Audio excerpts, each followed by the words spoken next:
अस्सलाम वालेकुम guys, welcome to developer then PHP series के पार्ट 2 के अंदर आज हम कवर करने वाले हैं मज़ीद कुछ टॉपिक्स जो कि आपके सामने मेंशन है। आज हम डिसीजन मेकिंग को कवर करेंगे, जिसके अंदर हम इफ़ एंड एल्स को कवर कर रहे होंगे और उसका जो इनर एल्स है उसको भी हम देखेंगे, इनर इफ़ की कंडीशन कैसे लगती है, और एल्स इफ़ को भी हम कवर करेंगे और साथ में स्विच स्टेटमेंट को भी हम देख रहे होंगे। तो स्टार्ट करते हैं। हमने प्रीवियस लेक्चर में भी एल्स इफ़ को कवर किया था थोड़ा सा, और आज मज़ीद उसको थोड़ा अच्छे तरीके से डिफ़ाइन करते हैं। तो इसमें मैंने कुछ बेसिक सा काम किया हुआ है।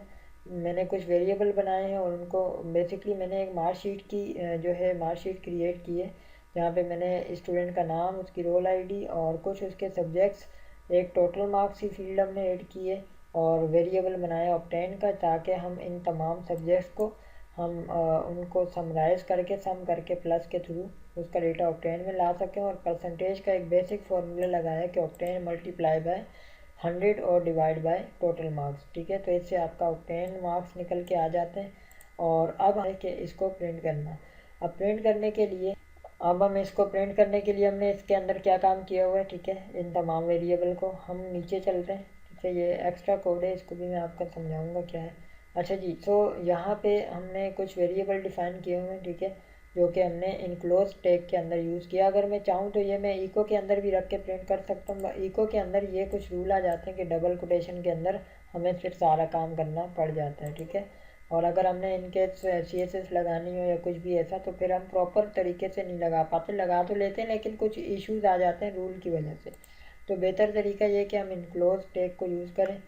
अच्छा, तो अब हम इसको रिफ़्रेश करके देखते हैं अपनी फ़ाइल को। तो आप देख सकते हैं आपके सामने ये कुछ बेसिक सा काम हो रहा है। अब ये ग्रेड कैसे निकल रहे हैं ये बेसिकली हम समझते हैं। हमने प्रीवियस लेक्चर में इसको कवर किया था, उसमें बेसिकली एक बेसिक कंडीशन लगाई थी।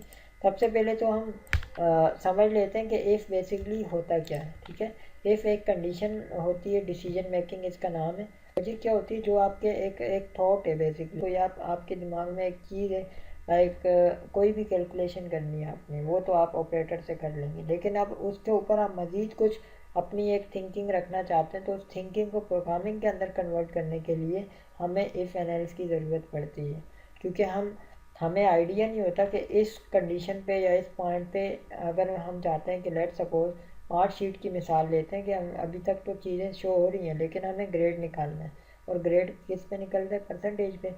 अब परसेंटेज डिफरेंट हो सकती है। ठीक है, 70 पे ए हो सकता है, 80 पे 60 पे बी ग्रेड हो सकता है। ठीक है, 50 पे सी हो सकता है, और इससे अलावा भी बहुत सारी कंडीशन हो सकती हैं। अब ये जो एक्स्ट्रा कंडीशन हैं ये क्या है, ये एक एक प्रॉब्लम थी, इसका सोल्यूशन हम कहाँ से निकाल रहे हैं, इफ एंड एल्स से। हम उसके ऊपर मल्टीपल कंडीशन लगाएंगे, और कंडीशन में दायरे हमारी अपनी अपनी एक ख़ास लॉजिक होगी और एक ख़ास जो है वैल्यूज़ होंगी। उनको टारगेट करते हुए इफ़ की कंडीशन चेक करेगी स्टेप बाय स्टेप। जहाँ पे कंडीशन मैच हो जाएगी वो वैल्यू को प्रिंट कर देगी। जहाँ कंडीशन मैच नहीं होगी तो वो एल्स के पार्ट में चली जाएगी। कंडीशन फॉल्स होगी तो आपके सामने वो डेटा भी शो हो जाएगा। अभी हमने बेसिक कंडीशन लगाई है, परसेंटेज अगर ग्रेटर देन हो या लेस ग्रेटर देन हो, यानी कि 70 से बड़ा हो या फिर 70 से के इक्वल हो हमारी परसेंटेज, तो क्या शो हो, ग्रेड के अंदर ए लिखा आ जाए। ठीक है, और एल्स में ग्रेड के अंदर हमने फेल को शो किया और इसको हमने नीचे सिंपली प्रिंट किया हुआ है, तो इसलिए यहाँ पे अगर आप देखें तो ग्रेड आ रहा है। ठीक है, अब ये क्या है, ये एक कंडीशन है, ये एक कंडीशन तो चल जाएगी। अगर मैं यहाँ से इसका ग्रेड कम कर दूँ, लेट सपोज मैं कर दूँ 40। ठीक है, तो अब देखें अब परसेंटेज डाउन होगी तो फेल हो जाएगा। क्यों? क्योंकि हमने एक ही कंडीशन लगाई हुई है। ठीक है, 80 या फिर उससे नीचे। अब हम आते हैं मज़ीद कुछ कंडीशन कैसे लगाएं। मैं इसको 70 किया हुआ, मैं मज़ीद कंडीशन के लिए नॉर्मल हम इफ़ भी कर सकते हैं, लेकिन इफ़ के साथ इफ़ मैच नहीं होगा तो एक्स्ट्रा कंडीशन लगाने के लिए एल्स इफ़। ठीक है, यहाँ पे हमने कहा कंडीशन यही होगी, 80 हम 70 था तो हम इसको 60 कर देंगे। ठीक है, और यहाँ पे वही ग्रेड का जो कॉन्सेप्ट है वही आएगा, और यहाँ पे वैल्यू भी हम रख लेते हैं, लेट सपोज बी। ठीक है, ओके, सो हम इसको बी कर देते हैं यहाँ पे। ओके, सो ये हमने कर दिया। अब इसी एल्स इफ को हम चलाते रहेंगे मल्टीपल टाइम, जितनी दफ़ा हमें चाहिए। ठीक है, तो यहाँ पे हम कर देते हैं लेट सपोज 50। ठीक है, तो 50 में आके सी हो जाए, और हम आखिरी कंडीशन लगा लेते हैं, लेट सपोज 30, ठीक है 33 हम कर देते हैं। अगर इतना हो तो इस पर लिखा आ जाए पास, अदरवाइज फेल। अब हमने कुछ कंडीशन लगा दी है प्रिंट, तो ये ग्रेड वैसे भी हो रहा है, तो अब हम चेक कर लेते हैं। तो अभी हमने मल्टीपल कंडीशन लगाई, तो जब कंडीशन 50 पे पहुंची तो उसने सी निकाल के लाया क्योंकि 50 से बड़ी है। अगर मैं इस ग्रेड को और डाउन कर दूं, बिल्कुल मैं जो है इसको ले आऊँ, लेट सपोज मैं इसको ले आता हूँ 10 पे, ठीक है, और इसको भी मैं कर देता हूँ 20 पे, ठीक है। तो अब परसेंटेज डाउन होगी तो ये फेल हो जाएगा, ठीक है। तो इस तरह हम इसको मतलब मल्टीपल कंडीशन लगा सकते हैं। अब आप इसके अंदर भी जो इनर इफ है वो भी यूज़ कर सकते हैं। कैसे, मैं यहाँ आता हूँ, मैंने कहा ग्रेड जो है अगर इक्वल इक्वल हो जाए ए के, तो क्या करो, तो यहाँ पे एक वेरिएबल बनाया रिमार्क्स का, और हमने कहा एक्सीलेंट। होता है अक्सर आपकी मार्कशीट के अंदर रिमार्क्स भी होते हैं। तो अब ये इनर कंडीशन चलेगी, ये किस ब्याज पे, जब आपकी ये परसेंटेज 70 के इक्वल होगी देन ग्रेड शो होगा ए, और ए जब शो होगा तो ये ग्रेड जो अंदर वाली कंडीशन है ये किस पे डिपेंडेंट है, इस मेन पे। जब ये ट्रू होगी तो देन इसके अंदर चलेगा, अगर ये ट्रू नहीं है तो फिर ये नेक्स्ट कंडीशन पे जाएगा। जब इनमें से भी कोई ट्रू नहीं होगी तो ये फेल पे चला जाएगा, ठीक है। तो इफ़ के साथ एल्स लगा सकते हैं, ठीक है, लेकिन एक इफ़ का एक ही एल्स होता है, मल्टीपल नहीं होते, ठीक है। एल्स इफ़ हम लगा सकते हैं, लेकिन इन सब का जो मेन एल्स है वो ये होगा, ठीक है। सो हम अभी चेक कर लेते हैं इस रिमार्क्स को, मैंने नीचे कमेंट किया हुआ है, इसको हम ज़रा हटा देते हैं, अनकमेंट कर देते हैं। सो कमेंट भी हमारा शो हो जाएगा यहाँ पे, ठीक है। तो हो गए, तो क्या इशू आया है लेट्स सी, देखते हैं रिमार्क्स, और हमने यहाँ पे क्या मसला किया है देखते हैं। ओके सो ये मसला ये हो रहा है, वो कह रहे हैं कि रिमार्क्स के नाम से, क्योंकि अभी हमारा ग्रेड फेल है, तो फेल में तो रिमार्क्स है नहीं, तो हम जो है यहाँ पे कर लेते हैं अपनी इसकी मार्क्स को इंक्रीज़ करते हैं। क्योंकि ए है तो हम ए तक पहुँचाते हैं, इसको 80 कर दिया और इसको मैंने 90 कर दिया। तो अब हमारा ग्रेड अगर ए आता है तो ये एक्सीलेंट शो करेगा, और अगर मैं इसी कंडीशन को सबके अंदर लगा दूं तो ये उस हिसाब से वर्क करना शुरू कर देगा, ठीक है। लेट्स सपोज मैंने इस पे भी लगा दिया, मैंने इस पे भी लगा दिया, और मैंने इस पे भी लगा दिया, ठीक है। तो यहाँ पे मैं कर देता हूँ लेट्स सी बी ग्रेड है तो मैंने कह दिया अगर इसका ग्रेड जो है वो बी, तो यहाँ पे लिखा आ जाए गुड, और अगर सी हो तो हमने कहा फेयर, और अगर ये हो तो हमने कहा पुअर, और ठीक है।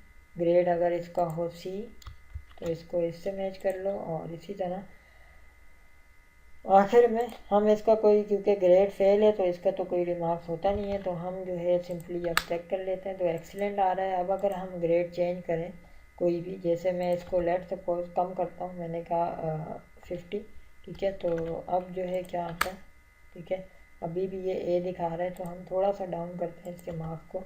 मैं इसके मार्क्स को कर देता हूँ लेट सपोज 60, तो अब देख लेते हैं क्या आउटपुट आता है। हो गया, तो देखें ग्रेड चेंज हो गया, और उसके अंदर वाली कंडीशन चली, क्योंकि ये चली तो इसको देखते हुए ये वाली कंडीशन चल गई, ठीक है। क्योंकि हमने क्या कहा हुआ है कि बी पे जब मैच करो तो गुड चला दो, ठीक है। तो इस तरह हम मल्टीपल इफ़ भी यूज़ कर सकते हैं, और इफ़ के अंदर इनर इफ़ भी चलाना चाहें तो वो भी चला सकते हैं, ठीक है।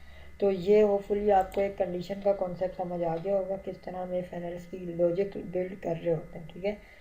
सो अब हमने एक बेसिक मार्कशीट बना दी, इसको आप कोशिश करें, ये आपका एक टास्क होगा कि आपने जो है आपने इन तमाम डेटा को HTML के टेबल में प्रिंट करने की कोशिश करनी है। ये जो भी डेटा आ रहा है, अभी तो H1 में आ रहा है, आपने इसको टेबल के फॉर्मेट में प्रिंट करना है, ठीक है। लॉजिक सारी यही होंगी, जस्ट आपने इसको प्रिंट कर देना है उस फॉर्मेट में। अच्छा, डिसीजन मेकिंग के अंदर एक और पार्ट होता है जो कि अभी हम कवर कर लेते हैं, वो है बेसिकली स्विच का। तो ऑलरेडी मैंने कुछ कोड किया हुआ है, कोई इतना मुश्किल कोड है नहीं, तो मैं इसी को अनकमेंट करके आपको एक्सप्लेन कर देता हूँ बेसिकली ये चल क्या रहा है, ठीक है। सो हम इसको अनकमेंट करते हैं, और मैं आपको स्टेप बाय स्टेप बताऊंगा। ये बेसिकली ये भी एक स्टेटमेंट है, हम इसके थ्रू भी ग्रेड निकाल सकते हैं। ये बेसिकली वर्क जो है आपकी टेक्स्ट बेस्ड, जो भी हमारी कह लें कि जितनी हमारी टेक्स्ट बेस्ड कोई लॉजिक्स होती हैं, कोई कंडीशन होती हैं, वहाँ हम स्विच केस को यूज़ कर सकते हैं, ठीक है। सो यहाँ मैंने कहा कि डेज हमारे मैंने एक कंडीशन लगाई डेज मंडे हो, और मैंने स्विच का केस ओपन किया, ठीक है, और इसके अंदर मैंने डेज की एक कंडीशन दे दी। यहाँ पे कंडीशन आती है और उसके बाद केसेस बनते हैं। जैसे यहाँ पे उसकी अंदर क्या आते थे, इफ़, और उसके बाद एल्स इफ के जो भी ब्लॉक थे ओपन होते थे, यहाँ केसेस बनते हैं। हमने कहा अगर मंडे हो तो यहाँ लिखा आ जाए टुडेज, जो भी डे है वो प्रिंट हो जाए, और अगर ये स्टेटमेंट चल जाए तो इसको ब्रेक कर दो। ब्रेक से क्या होता है, आपकी जो कंडीशन है वो टर्मिनेट हो जाती है, और ये अगर ये यहाँ ये कंडीशन यहाँ पे ट्रू हो गई तो ये ऑटोमेटिक इसको बाहर कर देगा। इफ़ के अंदर ये कहानी नहीं होती, इफ़ का क्योंकि ब्लॉक अपना होता है ये वाला, अगर ये नहीं चलाएगा तो फिर ये इस ब्लॉक से बाहर आके एल्स को ले आएगा, ठीक है। तो यहाँ पे हम इसको ब्रेक करते हैं ताकि ये स्टेटमेंट एग्जीक्यूट हो, और अगर ये ट्रू हो जाए तो इसको इस कंडीशन को बंद कर दो, ठीक है, प्रिंट करो और बंद कर दो। और अगर ये वाली नहीं चलती तो फिर दूसरा केस चेक करेगा, फिर तीसरा, चौथा, अगर कुछ भी नहीं चला तो आखिर में क्या आएगा, डिफ़ॉल्ट। डिफ़ॉल्ट के साथ हमने कोई भी केस नहीं अंदर बनाना होता, जैसे एल्स का कोई एक्स्ट्रा कंडीशन नहीं होती, जस्ट इको वैल्यू और आखिर में ब्रेक। अब हम चेक कर लेते हैं कि ये कैसे आउटपुट आ रहा है इसका। तो अभी देखें टुडेज या इस मंडे, हमने चूँकि यहाँ वेरिएबल ये दिया हुआ है, ठीक है। अगर मैं केस चेंज कर दूँ, मैं यहाँ कर दूँ डेज की वैल्यू ट्यूसडे, तो ये इसको मैच करेगा और इस हिसाब से प्रिंट करेगा। अभी ये ट्यूसडे ला रहा है, अगर मैं वैल्यू को छोड़ दे दूँ, मैंने कहा ट्यूसडे इस तरह, अब इस नाम की कोई भी वैल्यू यहाँ कहीं भी मौजूद नहीं है, ठीक है। सात सात सात वीक होते हैं हमारे पास, 7 डेज होते हैं, उन 7 में से कोई भी यहाँ पे ऑप्शन नहीं है, तो एल्स चल रहा है नो वैल्यू सिलेक्टेड, जो कि हमने डिफ़ॉल्ट के अंदर बेसिकली रखी हुई है, ठीक है।